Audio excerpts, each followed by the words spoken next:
Had this Confederate battle flag prevailed in war 150 years ago, I would not be standing here today as a member of the United States Congress. I would be here as a slave. Over the last 150 years, we've made tremendous progress in this country, but we still have a long way to go. As the tragic events in Charleston, South Carolina illustrated, when 9 God-fearing, church-going African-American citizens were killed by a white supremacist, there is much work that needs to be done to eradicate the cancer of racial hatred. When Dylann Roof committed this act of domestic terror, his emblem was the Confederate battle flag. Later on today, we're going to have a vote on the legitimacy of this flag. On Tuesday, it appeared that House Republicans were prepared to do the right thing in support of 3 amendments to prohibit the use of federal funds for the purchase, sale, or display of the Confederate battle flag on National Park Service land. But less than 24 hours later, House Republicans reversed course in the dead of night, under cover of darkness, to introduce an amendment supporting the Confederate battle flag, which is nothing more than a symbol of racial hatred and oppression. There are some in this House who have made the argument that the Confederate battle flag is about heritage and tradition. I'm perplexed. What exactly is the tradition of the Confederate battle flag that we're supporting?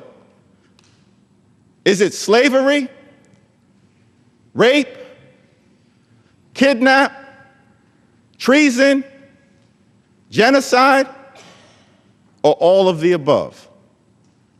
The Confederate battle flag is nothing more than a symbol of racial hatred and oppression. And as I stand here with chills next to it, because the red in this flag is a painful reminder of the blood that was shed by Africans who were killed when attempted to be kidnapped and thrown into the institution of slavery. The red on this flag is a painful reminder of the blood that was shed by millions of Africans who died during the Middle Passage when being transported from Africa to America. The red on this flag is a painful reminder of the blood that was shed by African American slaves who were beaten, raped, lynched, and killed here in America as a result of the institution of slavery. What exactly is the tradition the Confederate battle flag represents? We were sent here as leaders to make decisions on the morality of America.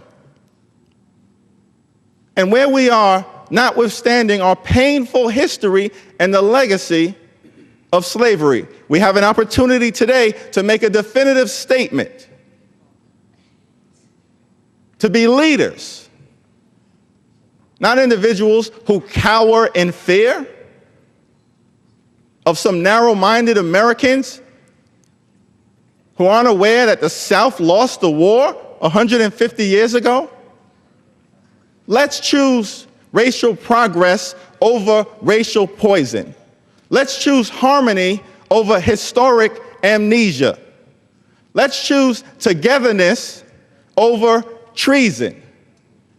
Let's come together, not as Democrats or Republicans, not as whites or blacks, not as Northerners or Southerners. Let's come together as Americans and vote down the Calvert Amendment and relegate the Confederate battle flag to the dustbin of history, which is where it belongs.